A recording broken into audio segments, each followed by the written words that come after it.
What's up, guys? Mr. Fit to Flourish, and today I wanted to kind of talk about how I review the charts on a day-to-day basis.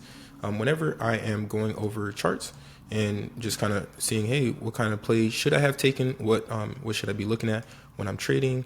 What should I have done today that could have been the best trade? Just always reviewing to see what we could do to get better. It's kind of like when you play football or basketball or a sport, any sport, you're looking at film to see what you could have done better. So the three indicators that I really use like the Saudi ATR levels. ATR levels are average true ranges. And then I use EMAs. Most people use EMAs, which are exponential moving averages. I use this pink line is the 9, and then the yellow is the 20. And then there's the 50, the 100, and 200. They don't really matter on the 5-minute time frame when you're day trading, but they are good for additional information. But the 9 and the 20 are really the main ones. And then I also use what's called a volume RSI, and it gives you an indication of incoming volume. So if there's a lot of down volume, then you'll see the movement on this momentum indicator, also known as an oscillator. You'll see it moving down. And then guess what? Look, we had a huge red candle. We had huge movement into the downside, a lot of down volume, right? And then when we started to move back up dramatically, we saw a huge uptick in the volume RSI. So really, those are the main indicators that I use. All right. And this is literally just how I review. So the first thing I do is I look like, hey, what were we doing? Where did we open? So we pretty much opened kind of in the middle of nowhere. All right. This 581 level. All right. It's kind of a middle of nowhere. All right. Are we going to get a ridiculous upside move immediately, or are we going to get a downside move? And I like to kind of document where are we, and then what is our momentum indicator telling us, and where are our moving averages? So two signs that this was probably going to be a sell-off is that we had a ridiculous gap from news over the weekend. So in the morning, people are going to want to take profit. So that's what I would be thinking. I'd be like, people want to take profit. We're in the middle of nowhere. We have a key level here that we could test. And then we're very far away from our moving averages. So that would mean that we would need to go back to the mean, the moving average, okay? And then our volume RSI is showing there's a lot of down volume, okay? A lot of down volume. It's super low on the volume RSI, which means we're probably going to get a lot of downward incoming volume sending us to this key level at a minimum, and then likely doing a mean reversion to get to the average price before we make a move back up. Now, the next thing I kind of notice is, okay, we're at this key level. We're trying to defend this key level. I have a video on talking about how to know if stocks are going to go down or up or continue up or down.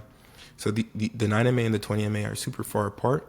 So unless we get a crossover, we're probably not going to go from going up to going down unless we get a crossover. So we held that 9MA, defended it pretty nicely, didn't even get to the 20MA. So, and then we also have what's called bullish divergence here, where we're getting higher troughs here, or higher peaks, basically higher dips on the volume RSI, but then we're getting lower highs. So we pretty much had bullish divergence. Okay, so the next thing that I'm looking at here in my review is I'm like, all right, well, we never crossed here, we never had that downward move, and overall every day we've been in an uptrend. So I'm looking for longs. I'm looking for longs. Longs will be the best, right? So the first thing we want to do is like, hey, what's our previous highs? Well, we have a previous micro double. We have a micro double top here. What's a micro double top? It's basically where the body closes and then opens at the same exact level on adjacent bars. So here, that's a micro double top. So this is basically our previous high. Now, we're not talking about this wick. The wicks don't matter when they're pretty small. If it's a massive wick, then it's going to be pretty significant. But typically, the micro double tops is what we're looking to break. And if you can see here, we came up to that level and we rejected it. So until we break above this micro double top here, above this level with a nice trend bull bar, and you probably don't really want to go long because it's not going to be guaranteed. We're just going to kind of keep hitting it and hitting it and hitting it. So later on, I noticed we did get a nice bullish bar closing above those previous closes, which means we are currently in a breakout here. Okay. What else do I notice on the charts? I also noticed that the volume RSI is picking up. And I also noticed, hey, look at the actual chart here. Look at the actual chart. So we put in a low here, and then we get a lower low here, and then we go from low to lower low to higher low. So we just put in a higher low. So as long as we put in a higher high, then we're going to be going in a downtrend to being in an uptrend. All right. And this is essentially an inverse head and shoulders pattern, basically, because the premise of an inverse head and shoulders is that we go from a low to a lower low to a higher low. So we're showing a reversal in trend, which is why inverse head and shoulders work a lot of the time. And then the estimated distance that we should travel is going to be from the low to the neckline on up. So that really is the estimated distance that we should travel. I don't know if that's accurate, or should be here. All right, there we go.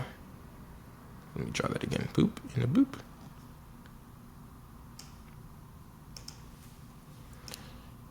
All right. So we just missed it just by a couple, but that's the estimated distance that we should travel to the upside from the breakout. Right? Oops. And then also, notice again, we held the 20 MA. We never had the 9 cross below the 20. We're getting higher lows, and then we put in a higher high. Nice bull bar breaking up above this neckline, and that would be our optimal entry. All right, that would be our optimal entry. So that's why sometimes it's good to just kind of wait for a setup to happen. Like people say, oh, wait for setups. Well, what do you mean? Like, tell me what do I look for? Well, this is what to look for. Look for, okay, we put in lows, we get these highs. Okay, we get these lows. Oh, but this is really supposed to be bullish. We're looking for longs.